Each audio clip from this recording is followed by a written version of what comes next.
கொள்ளவில்லை. மிக மோசமான ஒரு பாசிச தாக்குதல், வெளிப்படையான இஸ்லாமிய வெறுப்பு, வெளிப்படையான சிறுபான்மை சமூகத்திற்கு அச்சுறுத்தல்.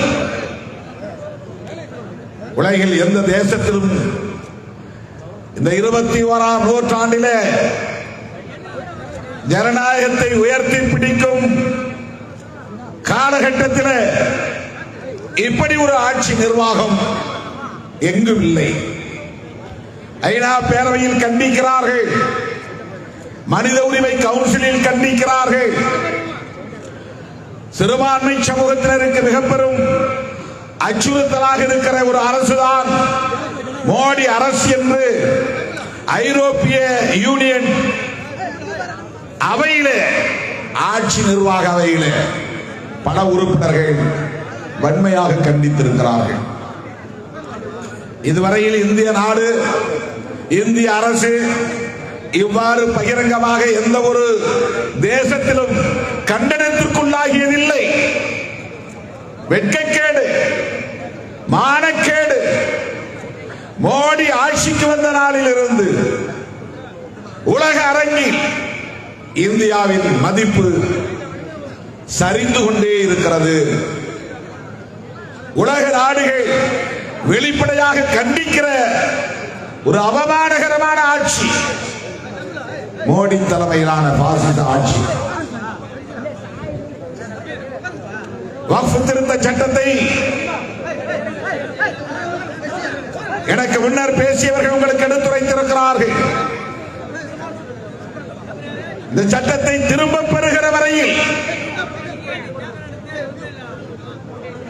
சோர்வின்றி போராட வேண்டிய போர்க்குணத்தை இஸ்லாமிய சமூகமும் இதர ஜனநாயக சக்திகளும் பெற்றாக வேண்டும்.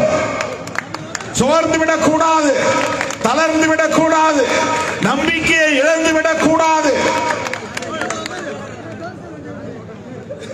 போராட்டத்தின் ஊடாகவே வீழ்த்த முடியும், அந்த சட்டத்தை திரும்ப பெற வைக்க முடியும். இந்தியாவில் இஸ்லாமியர்களின் மக்கள் தொகை என்பது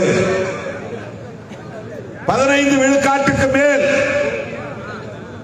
சற்றொப்ப 20 கோடிக்கு மேலான மக்கள் இருக்கிறார்கள்.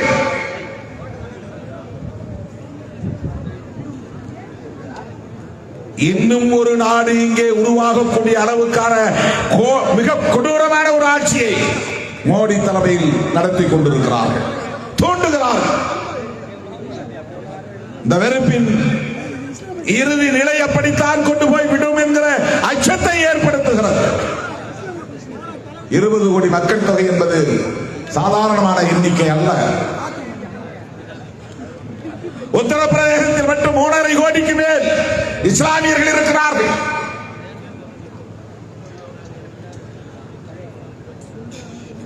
மிக கணிசமான மக்கள் தொகையை கொண்ட ஒரு சமூகம். இவர்கள் யாரும் அந்நியர்கள் இல்லை, அராபியர்கள் இல்லை. இந்த மண்ணின் மைந்தர்கள், பூர்வீக குடிகள், இந்த மண்ணுக்கு சொந்தக்காரர்கள். இஸ்லாமியர்களுக்கு நான் விடுக்கிற வேண்டுகோள், நீங்கள் இஸ்லாமியர் என்று எண்ணுவதை காட்டிலும் இந்த மண்ணின் மைந்தர்கள் என்று எண்ணுவது மேலோங்கி இருக்க வேண்டும். அந்த உணர்வு மேலோங்கி இருக்க வேண்டும். அப்போதுதான் இப்படிப்பட்ட பாசிசத்தை எதிர்க்கிற போர்க்குணம் இன்னும் வலுப்பெறும். நாம் யாரோ எவரோ அல்ல, எங்கிருந்தோ அடைக்கலம் தேடி வந்த அகதிகள் அல்ல. இந்த மண்ணின் பூர்வீக குடிகள். ஆனால் சனாதன பாசிச கும்பல் இஸ்லாமியர்களை அந்நியர்களை போன்ற ஒரு தோற்றத்தை உருவாக்குகிறார்கள். இஸ்லாமியர் அல்லாதவர்கள் மத்தியிலே இந்த உளவியலை கட்டமைக்கிறார்கள் என்பதை விட இஸ்லாமியர்களுக்கே அந்த உணர்வை உருவாக்கக்கூடிய வகையில் செயல்படுகிறார்கள். இஸ்லாமியர்களே தங்களை இந்த மண்ணுக்கு தொடர்பில்லாத அந்நியர்கள் என்று உணரக்கூடிய வகையிலே வெறுப்பு பிரச்சாரம் இங்கே மேலோங்கி கொண்டிருக்கிறது. நான் சொல்லுகிற கருத்து மிகவும் நுட்பமான ஒன்று. ஆழமாக நீங்கள் சிந்திக்க வேண்டும். உங்களை இஸ்லாமியர் என்றே உணர வைத்து இந்த மண்ணிலிருந்து அந்நியப்பட்டவர்கள் என்கிற உணர்வை திட்டமிட்டு விதைக்கிறார்கள். அப்படி ஒரு நிலைக்கு நீங்கள் ஆட்பட்டு விடக் கூடாது. இஸ்லாமிய பண்பாட்டை ஏற்றுக்கொண்ட இந்தியர்கள் நாங்கள் என்கிற உணர்வை பெற வேண்டும். இந்த மண்ணின் மைந்தர்கள் என்கிற உணர்வை பெற வேண்டும். இந்த மண்ணின் பூர்வீக குடிகள் நாங்கள் என்கிற உணர்வை பெற வேண்டும். இந்த தேசம் எங்களுக்கான தேசம் என்கிற உணர்வை பெற வேண்டும். தோழர்களே, இஸ்லாமியர்களுக்காக வேறு எவரோ போராடி இந்த உரிமைகளை பாதுகாப்பார்கள் என்று எதிர்பார்த்து காத்திராமல் இஸ்லாமியர்களே தன்னை தற்காத்துக் கொள்வதற்கான போர்க்குணத்தை பெற்றாக வேண்டும். அது ஆட்சியாளர்களுக்கு மிக பெரும் அச்சுறுத்தலை உருவாக்க வேண்டும். வன்முறை தேவையில்லை. ஆனால் வேளாண் விவசாயிகள் ஒரு துளி வன்முறை கூட இல்லாமல் தொடர்ந்து அமைதியான முறையிலே அறவழியிலே போராட்டம் நடத்தி ஆணவம் கொண்ட இந்த ஆட்சியாளர்களை மண்டியிட வைத்தார்கள், மண்ணை கவ வைத்தார்கள். பஞ்சாபிலே மிகப்பெரிய தோல்வியை தழுவி செய்தார்கள். சட்டத்தை நிறைவேற்றிய சட்டத்தை திரும்ப பெற வைத்தார்கள். ஏன் அப்படி போராட முடியாது? ஏன் இந்த சட்டத்தை திரும்ப பெற வைக்க முடியாது? இது ஏதோ இஸ்லாமிய ஏழை மக்களுக்காக அவர்கள் அக்கறை கொண்டு அவர்கள் நலம் பெற வேண்டும் என்பதற்காக உருவாக்கிய சட்டத்தை போன்ற ஒரு தோற்றத்தை உருவாக்குகிறார்கள்.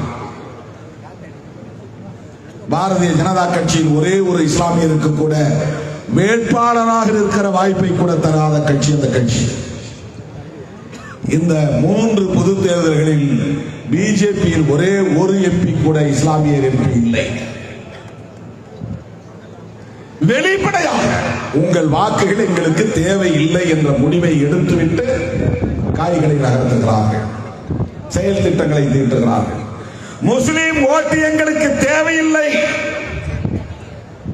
உங்களுக்கு எதிரான அரசியல் தான் எங்கள் அரசியல். இப்படி வெளிப்படையான ஒரு செயல் திட்டத்தோடு இயங்குகிற கட்சி பாரதிய ஜனதா கட்சி. அமைச்சரவையிலே ஒருவர் கூட இஸ்லாமியர் இல்லை. ஏனென்றால் பிஜேபியில் ஒருவர் கூட இஸ்லாமியர் நாடாளுமன்ற உறுப்பினராக இல்லை. ஏனென்றால் இஸ்லாமியர் வெறுப்புதான் பாஜகவின் ஆன்மாவாக இன்றைக்கு இருக்கிறது. அரசியல் வெற்றிக்கான ஒரு உத்தியாக இருக்கிறது. திட்டமிட்டு இஸ்லாமியர்களுக்கு எதிரான அரசியலை செய்வதன் மூலம் இந்துக்கள், பெரும்பான்மை இந்துக்கள் எங்களுக்கானவர்கள் என்று உரிமை கோருகிறார்கள். இந்துக்களுக்கான, பெரும்பான்மை இந்துக்களுக்கான கட்சி பாரதிய ஜனதா கட்சி என்று நிலைநிறுத்த பார்க்கிறார்கள். இந்த அரசியலை நாம் புரிந்து கொள்ள வேண்டும். இந்துக்களை இஸ்லாமியர்களுக்கு எதிராக திருப்புகிறார்கள். இஸ்லாமியர்கள் இந்துக்களுக்கு எதிராக போய்விடக் கூடாது. இஸ்லாமியர்கள் பாஜகவுக்கு எதிராக போராட வேண்டுமே தவிர இந்து சமூகத்திற்கு எதிராக அல்ல. ஆனால் அதை அவர்கள் எதிர்பார்க்கிறார்கள்.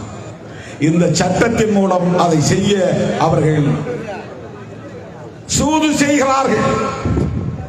சூழ்ச்சியோடு இந்த சட்டத்தை கொண்டு வந்திருக்கிறார்கள். இந்த சட்டத்தின் மூலம் இந்த மதரசா வக்ஃப் சொத்து இல்லை என்று அவர்களால் சொல்ல முடியும். இந்த தர்கா வக்ஃப் சொத்து இல்லை என்று சொல்ல முடியும்.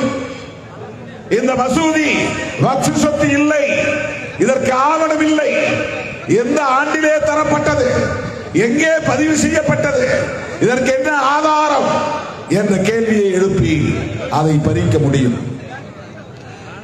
இந்த இடுகாடு இஸ்லாமியர்களுக்கான வக்ஃப் சொத்து இல்லை, அதற்கு ஆதாரம், ஆவணங்கள் எதுவும் இல்லை என்று சொல்ல முடியும். அப்படி ஒரு சட்டத்தை இன்றைக்கு அவர்கள் கொண்டு வந்திருக்கிறார்கள். நோக்கம் என்ன? இஸ்லாமியர்களுக்கான வக்ஃப் சொத்து என்கிற இறை சொத்தை அபகரிப்பதுதான் அவர்களின் நோக்கம். சொத்தை அபகரிப்பதோடு இல்லை தோழர்களே, அந்த சொத்தை இஸ்லாமியர்களுக்கு ஆனது இல்லை என்று சொல்லுகிற இடத்தில் இஸ்லாமியர்களுக்கும் இந்துக்களுக்கும் இடையிலான மோதல் உருவாகும், முரண்பாடு உருவாகும், வன்முறை வெடிக்கும். இந்த வன்முறைகளைத்தான் பாஜக எதிர்பார்க்கிறது. எத்தனையோ வக்ஃப் சொத்துக்கள் பல நூறு ஆண்டுகளுக்கு முன்னால் வழங்கப்பட்ட, தானமாக வழங்கப்பட்ட, இறைவனின் பெயரால் வழங்கப்பட்ட வக்ஃப் சொத்துக்களுக்கு ஆவணங்கள் தேட முடியாது, ஆதாரங்களை உறுதிப்படுத்த முடியாது. அப்படிப்பட்ட அந்த சொத்துக்களை எல்லாம் இன்றைக்கு அவர்கள் கைப்பற்ற பார்ப்பார்கள், அரசு சொத்தாக்க முயற்சிக்கிறார்கள். அதை கிளைம் செய்கிற போது நாம் எதிர்ப்பு தெரிவிக்கிற நிலை வரும்.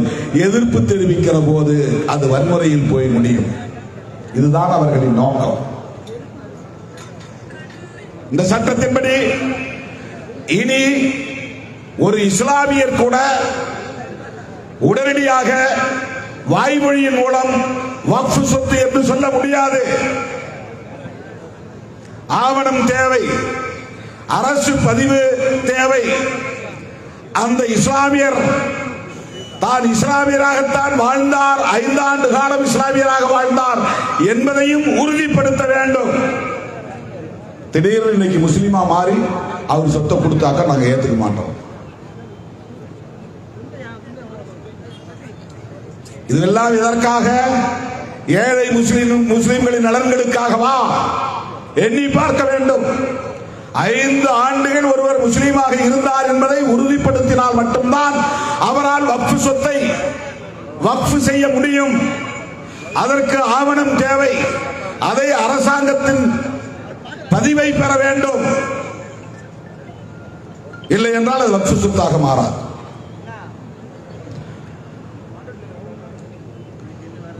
இறுதி மூச்சு காலத்திலே ஒருவர் பிள்ளை குட்டிகள் இல்லை என்று வைத்துக் கொள்வோம், அந்த சொத்தை வக்ஃப் செய்ய வேண்டும். அவரால் எழுந்து வந்து பதிவு அலுவலகங்களில் கையெழுத்து போட முடியாது. அப்படிப்பட்ட நேரத்தில் சாட்சியை வைத்துக் கொண்டு என் சொத்துக்கள் அனைத்தையும் வக்ஃப் செய்கிறேன் என்று சொல்லுகிற வழக்கம் கடந்த காலத்தில் இருந்தது. இனி அப்படி வக்ஃப் செய்ய முடியாது. இஸ்லாமியர் அல்லாதவர்கள், இந்துக்களாயிருந்தாலும் கிறிஸ்தவர்களாயிருந்தாலும், அவர்கள் தங்கள் சொத்துக்களை இறை சொத்தாக்குவதற்கு அல்லாஹ்வின் பெயரால் வக்ஃப் செய்யும் வழக்கம் இருந்தது, உரிமை இருந்தது. அது ஷரியத் சட்டத்தின்படி செல்லும். ஆனால் இனிமேல் இஸ்லாமியர் அல்லாத ஒருவர் வக்ஃப் செய்ய முடியாது. இஸ்லாமியர் அல்லாத ஒருவர் இஸ்லாமிய நலன்களுக்கென்று தமது சொத்தை வக்ஃப் செய்யக்கூடாது என்று சட்டம் கொண்டு வருகிறவர்கள் இஸ்லாமியரின் வக்ஃப் சொத்தை நிர்வாகம் செய்கிற சபையில் இஸ்லாமியர் அல்லாதவர்கள் இடம்பெற வேண்டும் என்று சட்டம் கொண்டு வந்திருக்கிறார்கள். கேட்டால் வெளிப்படைத்தன்மை என்கிறார்கள். இந்துக்களின் சொத்துக்களை நிர்வாகம் செய்யக்கூடிய நிர்வாக குழுவில் இஸ்லாமியர்களை சேர்க்கிற சட்டம் இருக்கிறதா? இந்துக்கள் அல்லாதவர்களை சேர்க்கிற வாய்ப்பு இருக்கிறதா? அல்லது வேறு எந்த ஒரு மதத்தின் சொத்து நிர்வாகத்திலும் அந்த மதத்தை சாராதவர்களை உறுப்பினர்களாக்குவதற்கு சட்டம் கொண்டு வந்திருக்கிறார்களா? அந்த வழக்கம் இருக்கிறதா? நாடு விடுதலை பெறுவதற்கு முன்பு புத்தகையா என்கிற இடத்தில் பீகார் மாநிலத்தில் மகாபோதி விகார் கட்டப்பட்ட நிலையில் அதை நிர்வகிக்கக்கூடிய குழுவிலே பௌத்தர் அல்லாத பிராமணர்களை உறுப்பினர்களாக்கி வைத்திருக்கிறார். அது நாடு விடுதலை ஆவதற்கு முன்பே நடந்திருக்கிறது. இன்றைக்கு அந்த பௌத்த பிக்குகள் இஸ்லாமியர் பௌத்தர் அல்லாத உறுப்பினர்களை நீக்க வேண்டும், அந்த சொத்து நிர்வாகத்தை பௌத்தர்களுக்கு மட்டுமே ஒப்படைக்க வேண்டும் என்று உண்ணாநிலை அறப்போராட்டம், தொடர் போராட்டம் நடத்தி கொண்டிருக்கிறார்கள். அரசு கண்டு கொள்ளவில்லை. நான் மக்களவையில் அதை குறித்து பேசினேன். சட்டத்துறை அமைச்சரை சந்தித்து முறையிட்டேன். பௌத்தர்களுக்கு என்ன நிலையோ அது இன்றைக்கு இஸ்லாமியர்களுக்கும் சட்டப்பூர்வமாக இருக்கிறது. நாளை கிறிஸ்தவர்களுக்கும் ஆகும். சமணர்களுடைய சொத்து நிர்வாகத்திலும் இவர்கள் தலையிடுவார்கள். பார்சிகளின் சொத்து நிர்வாகத்திலும் தலையிடுவார்கள். சீக்கியர்களின் சொத்து நிர்வாகத்திலும் தலையிடுவார்கள். சிறுபான்மை சமூகம் இங்கே பாதுகாப்பு உணர்வோடு வாழ முடியாத நிலை உருவாகும். இது எவ்வளவு பெரிய அநீதி! இது எந்த வகையிலே ஏழை இஸ்லாமியர்களின் நலன்களை பாதுகாப்பதாக இருக்க முடியும்? பாரதிய ஜனதா கட்சி ஆளக்கூடிய மாநிலங்களில் வக்ஃப் வாரியங்களில் உறுப்பினர்களை நியமித்தால், இஸ்லாமிய அல்லாதவர்களை நியமித்தால் அவர்கள் எந்த அமைப்பை சார்ந்தவர்களாக இருப்பார்கள்? 100 விழுக்காடு RSS அமைப்பை சார்ந்தவர்களாகத்தான் இருப்பார்கள். ஒவ்வொரு மாநிலத்திலும் வக்ஃப் வாரியம் உண்டு. தேசிய அளவில் சென்ட்ரல் வக்ஃப் கவுன்சில் ஒரு மத்திய சபை இருக்கிறது. அதிலும் இஸ்லாமியர் அல்லாதவர்களை நியமிக்க முடியும். மாநில வாரியாக வக்ஃப் வாரியத்திலும் இஸ்லாமியர் அல்லாதவர்களை நியமிக்க முடியும். இன்றைக்கு டெல்லி அவர்கள் கையிலே இருக்கிறது. சென்ட்ரல் வக்ஃப் கவுன்சிலில் இஸ்லாமியர் அல்லாத உறுப்பினர்களை நியமிக்க வேண்டுமானால் அவர்கள் யாரை நியமிப்பார்கள்? யோசித்து பாருங்கள். RSS இயக்கத்தின் பயிற்சி பெற்றவர்களை தான் நியமிப்பார்கள். 10 பேரோ 11 பேரோ எத்தனை பேரோ அத்தனை பேரையும் RSS காரர்களை நியமிப்பார்களே. ஆனால் வக்ஃப் சொத்து நிர்வாகம் எப்படி இருக்கும்? எந்த லட்சணத்தில் இருக்கும்? தமிழ்நாட்டிலே வக்ஃப் வாரியத்தில் திராவிட முன்னேற்ற கழகம் ஆட்சியில் இருப்பதனால் திமுக அரசு அந்த சட்டத்தை நடைமுறைப்படுத்த கூடாது என்று நான் வேண்டுகோள் விடுக்க கடமைப்பட்டிருக்கிறேன். அது வேறு. ஒருவேளை நடைமுறைப்படுத்தும் நிலை வந்தால் இஸ்லாமியர் அல்லாத உறுப்பினர்களை சேர்க்க வேண்டும் என்றால் திமுக ஆளுகிற காரணத்தினால் RSS காரனுக்கு அந்த வாய்ப்பு கிடைக்காது. ஆனால் பிஜேபி ஆளக்கூடிய மாநிலங்களில் என்ன நிலை என்பதை எண்ணி பார்க்க வேண்டும். பிஜேபிக்கு ஆதரவாக இருக்கிற கட்சிகள் ஆளக்கூடிய மாநிலங்களில் அந்த வக்ஃப் வாரியத்தில் யாரை உறுப்பினர்களாக சேர்ப்பார்கள் என்பதை எண்ணி பார்க்க வேண்டும். இஸ்லாமியர் அல்லாத ஒருவர் வக்ஃப் சொத்து செய்யக்கூடாது என்று சொல்லுகிறார்கள். ஆனால் அந்த வக்ஃப் வாரியத்திற்கு ஒவ்வொரு மாநிலத்திலும் CEO என்கிற ஒரு பதவி இருக்கிறது. அந்த பதவியில் இஸ்லாமியர் தான் இருக்க வேண்டும் என்ற கட்டாயம் இல்லை என்று சட்டத்தில் திருத்திருக்கிறார்கள். அதன் பொருள் CEO நான் முஸ்லிம் தான் என்று பொருள். அதிகாரி யார்? இஸ்லாமியர் அல்லாதவர் CEO ஆக வருகிறார். மாவட்ட ஆட்சித்தலைவர் யார்? 38 மாவட்டங்களில் ஆட்சித்தலைவர்களாக முஸ்லிம்கள் அனைவரையும் 38 பேரையும் நியமிக்க முடியுமா? முடியாது. முஸ்லிம் அல்லாதவர்கள் தான் மாவட்ட ஆட்சிகளாக வருவார்கள். இந்த சொத்து வக்ஃபுக்குரியதுதான். ஆவணங்கள் இருக்கின்றன, ஆதாரங்கள் இருக்கின்றன, டிஸ்பியூட் இல்லை, சொத்து தகராறு இல்லை, யாரும் இதை கேள்வி எழுப்பவில்லை என்று சான்றளிக்கக்கூடிய அதிகாரத்தை மாவட்ட ஆட்சியரிடத்தில் ஒப்படைக்கிறார்கள். மாவட்ட ஆட்சியர் தலையிட முடியும். CEO ஒரு முஸ்லிம் அல்லாதவராக இருந்து அதை கட்டுப்படுத்த முடியும்.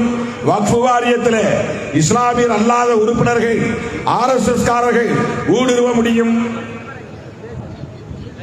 எவ்வளவு நெருக்கடிகளை இந்த வக்ஃப் சொத்து மீது கொண்டு வந்தவர்கள் திணிக்கிறார்கள்.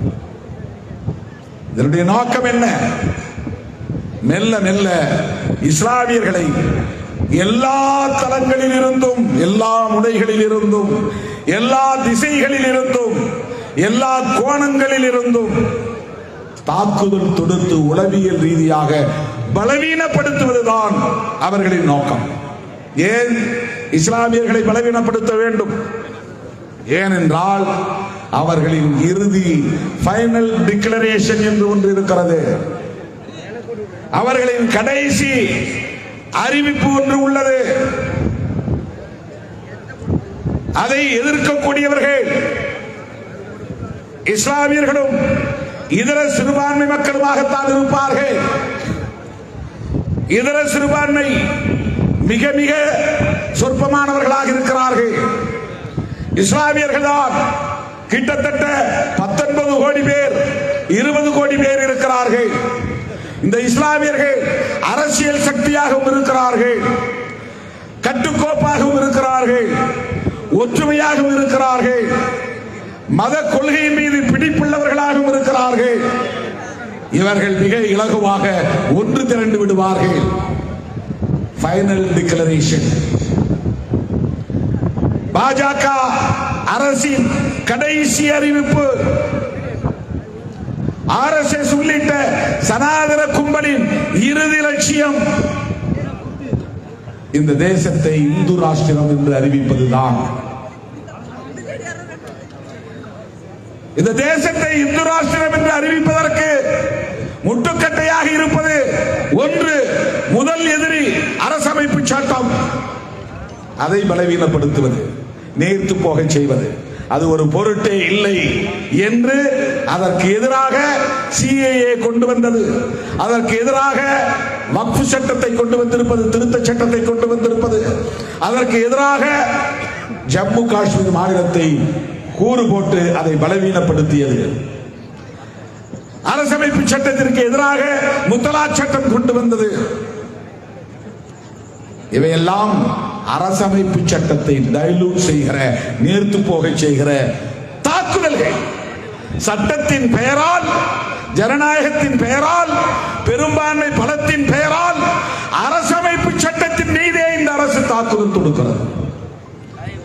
ஜனநாயகத்தை கொண்டே ஜனநாயகத்தை படுகொலை செய்கிறது. அரசமைப்பு சட்டத்தை சிதைக்கிறது. அதற்கு அடுத்த எதிரி மக்கள் திரளாக வெகுண்டெழுந்து போராடக்கூடிய வலிமை பெற்ற சிறுபான்மை சமூகத்திலேயே கட்டுக்கோப்பாக இருக்கிற கணிசமான மக்கள் தொகையை கொண்டிருக்கிற சமூகம் இஸ்லாமிய சமூகம். அந்த இஸ்லாமிய சமூகத்தை உளவியல் ரீதியாக பலவீனப்படுத்தும் தொடர் தாக்குதலை நடத்துவது. இனி போராடி என்ன செய்ய போகிறோம்? பாபர் மசூதியை இடித்து விட்டார்கள். என்ன செய்ய முடிந்தது? தடுக்க முடிந்ததா? சட்டப்பூர்வமான வழக்கை நடத்தினோம். அங்கே ராமர் பிறந்தார் என்பதற்கு ஆதாரம் இல்லை என்று ஒத்துக்கொள்கிறது உச்சநீதிமன்றம். அகழ்வாய்வு செய்த போது கிடைத்த கட்டுமானங்கள் அது இந்து கோவில்கள் என்பதற்கான ஆதாரம் இல்லை என்று ஒத்துக்கொள்கிறது, ஒப்புக்கொள்கிறது உச்சநீதிமன்றம். ஆனாலும் அந்த இடத்திலே ராமர் கோயிலை கட்டுங்கள் என்று சொல்லுகிறது உச்சநீதிமன்றம். இதை விட ஒரு மோசமான பாசிச தாக்குதல் வேற என்ன இருக்க முடியும்? இது எப்படி நீதியாக இருக்க முடியும்? அங்கே ராமர் பிறந்தார் என்பதற்கு ஆதாரம் இல்லை. கீழே தோண்டி எடுக்கப்பட்ட கட்டுமானம், கட்டிடத்தின் வடிவம் இந்து கோவில் என்பதற்கு ஆதாரம் இல்லை. அப்புறம் ஏன் அந்த இடத்தில் ராமர் கோயில் கட்ட வேண்டும்? ஆனால் உச்சநீதிமன்றம் தீர்ப்பை தருகிறது. உளவியல் ரீதியாக பலவீனப்படுகிற ஒரு பாசிச தாக்குதல். முத்தலாக் சட்டத்தை கொண்டு வந்து ஷரியத் மீது தாக்குதல். ஜம்மு காஷ்மீருக்கு அளிக்கப்பட்ட சிறப்பு உரிமை ஆர்டிகிள் 370 அரசமைப்பு சட்டத்தின் உறுப்பு எண் 370 நீக்கப்பட்டது. லடாக் ஒரு பகுதியாகவும், ஜம்மு ஒரு பகுதியாகவும், காஷ்மீர் ஒரு பகுதியாகவும் 3 துண்டுகளாக உடைக்கப்பட்டு இப்போது அங்கே யாரும் போகலாம், நிலம் வாங்கலாம், தொழில் தொடங்கலாம். அந்த தனி உரிமை, சிறப்பு உரிமை இல்லை என்கிற நிலைக்கு அதை கொண்டு வந்து சேர்த்திருக்கிறார்கள். தாக்குதல். CAA சட்டம். அண்டை நாடுகளில் இருந்து எந்த மதத்தை சார்ந்தவர்கள் வந்தாலும் அவர்களை ஏற்றுக்கொண்டு குடியுரிமை தருவோம், முஸ்லிம்களுக்கு தரமாட்டோம். வெளிப்படையான தாக்குதல். என்ன செய்ய முடிந்தது? இப்படி அடுத்தடுத்த தாக்குதல்கள். அவற்றை எல்லாம் தாங்கிக் கொள்ளுகிற சகிப்புத்தன்மை. இனி போராடி என்ன செய்ய போகிறோம் என்கிற மனச்சோர்வு. இன்றைக்கு வக்ஃப் திருத்த சட்டத்தின் மூலம் ஒரு கொடூரமான பாசிச தாக்குதலை நடத்தி அந்த மனச்சோர்வை உருவாக்குகிறார். ஒரு கட்டத்திற்கு மேலே இனி நாம் என்ன போராடி என்னத்தை, எதை சாதிக்க போகிறோம் என்கிற உளவியலை இயல்பாகவே உருவாக்குவதற்கான ஒரு வழிமுறைதான் படிப்படியான தாக்குதல். அடுத்த ஆண்டோ அல்லது இன்னும் ஓரிரு ஆண்டுகளுக்கு பிறகோ அவர்கள் எந்த அறிவிப்பையும் செய்வார்கள். காமன் சிவில் கோட் கொண்டு வந்து அதையும் நிறைவேற்றுவார்கள். தனி சட்டங்கள் இனி சிறுபான்மை சமூகத்தினருக்கு இல்லை என்கிற நிலையை உருவாக்குவார்கள். அரசமைப்பு சட்டத்தையே தூக்கி எறிவதற்கும் தயாராவார்கள்.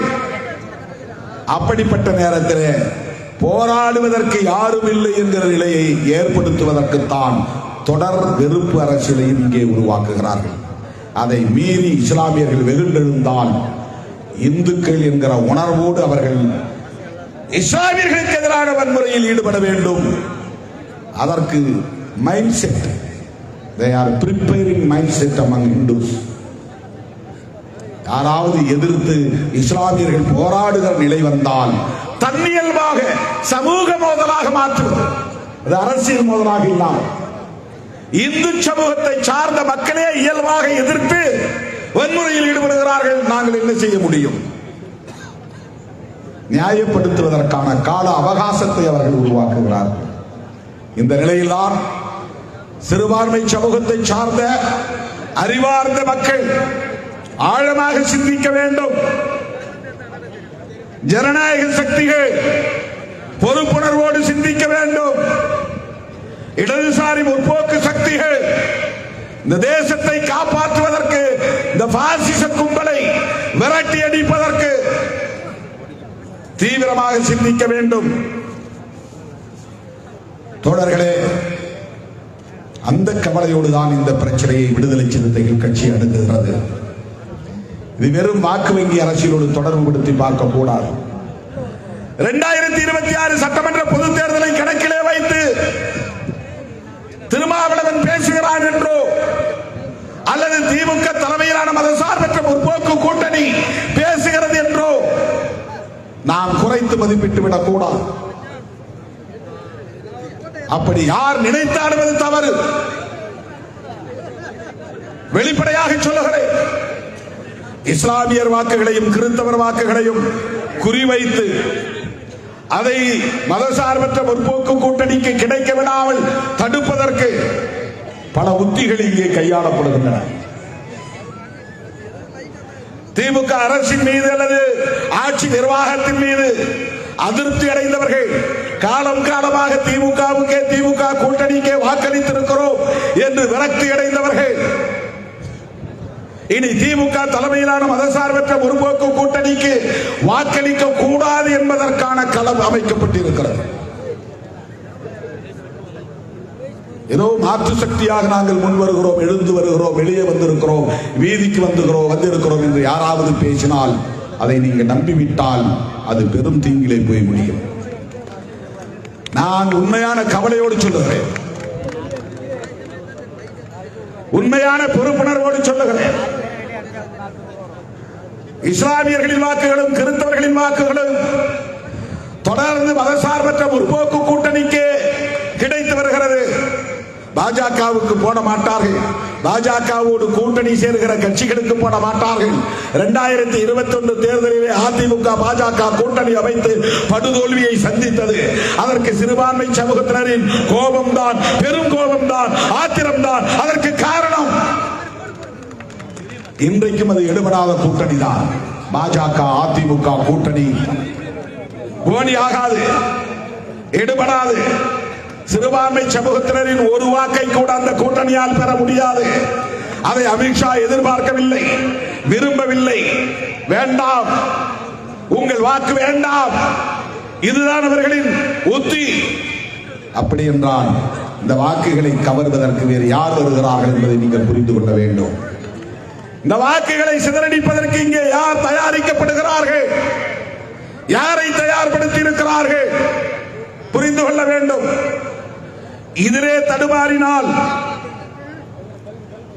இதிலே நாம் ஊசலாட்டம் கொண்டால் தோழர்களே, தமிழ்நாடும் உத்தரப்பிரதேசம் போல் மாறும் அபாயம் உருவாகும். நல்ல வேளை RSS பயிற்சி பாசறையில் வளர்ந்த அண்ணாமலையை தூக்கி அடித்து விட்டார்கள். அவர் செருப்பு போட மாட்டேன் என்றெல்லாம் வீர சபதம் ஏற்றார். அவரே சொல்லிக் கொடுத்து, நீங்க சொல்ற மாதிரி சொல்லுங்க, நான் காலில் செருப்பு போட்டுக்கிறேன் என்று பேசி வைத்து நயினார் நாகேந்திரன் வேண்டுகோள் விடுத்தாராம். அதனால் அவர் செருப்பு போட்டுக் கொண்டாராம். நீ போட்டுக்கோ, உன்னால நீ கட்டாயமா செருப்பு போடாம இருக்க முடியாது. இது தெரியும், மனிதாபிமான அடிப்படையில் சொல்லுகிறோம். கோடை காலத்தில் செருப்பு இல்லாம நடக்க வேண்டாம், போட்டு உன் சபதத்தை நிறைவேற்ற முடியாது. அதிமுக பாசறையில் வளர்ந்த ஒருவர் பாஜக தலைவராகி இருக்கிறார். அதற்கு என்ன பொருள்? அதிமுக வாக்கு வங்கியை பாஜக கபலீகரம் செய்ய தயாராகிவிட்டது. பாஜகவுக்கு என்று தனி வாக்கு வங்கி இல்லை, அந்த வாக்கு வங்கியை உருவாக்க முடியாது. எனவே அதிமுகவோடு கூட்டணி வைத்து 50-60 இடங்களை எங்களுக்கு தாருங்கள், அல்லது 100 இடங்களை எங்களுக்கு தாருங்கள். எங்களோடு வருகிற தினகரனுக்கு தருகிறோம், எங்களோடு வர இருக்கிற சசிகலாவுக்கு தருகிறோம், எங்களோடு சேர இருக்கிற ஓபிஎஸ்க்கு தருகிறோம், அல்லது எங்களோடு சேர இருக்கிற மற்ற கட்சிகளுக்கு நாங்களே தகுதியை தந்து விடுகிறோம். அவர்களை எல்லாம் தாமரையில் இருக்க வைத்து அந்த வாக்குகளை எல்லாம் பிஜேபிக்கு கிடைத்த வாக்குகள் என்று காட்டிக்கொள்வதன் மூலம் அதிமுக வாக்கு வங்கியின் சதவீதம் குறைகிறது, பிஜேபியின் வாக்கு வங்கி சதவீதம் உயர்கிறது என்று காட்டுவதற்கான ஒரு உத்தியை இங்கே கையாளுகிறார்கள். அவர்களால் வெற்றி பெற முடியாது, ஆட்சியை கைப்பற்ற முடியாது. ஆனால் திமுக தலைமையிலான மதசார்பற்ற முற்போக்கு கூட்டணிக்கு ஒரு நெருக்கடியை ஏற்படுத்துவதற்கென்று அவர்கள் கையாளுகிற ஒற்றை உத்தி இஸ்லாமியர்களின் வாக்குகளையும் கிறிஸ்தவர்களின் வாக்குகளையும் சிதற வைப்பதுதான். அதற்கு இப்போது புதிய கட்சி உதயமாகி இருக்கிறது, உங்களுக்கு தெரியும். அதற்கான களம் உருவாக்கப்பட்டிருக்கிறது, உங்களுக்கு தெரியும். அப்படி ஏமாந்தால் தமிழ்நாடு உத்தரப்பிரதேசமாக மாறுவதற்கும் வாய்ப்பு இருக்கிறது. இதையெல்லாம் நான் எந்த காழ்ப்புணர்வும் கொண்டு தனிநபர் மீது வெறுப்பை உள்ளே வைத்துக் கொண்டு நான் பேசவில்லை. 100 விழுக்காடு இஸ்லாமியர்களின் நலன்களில் இருந்தும் இந்த தேசத்தின் நலன்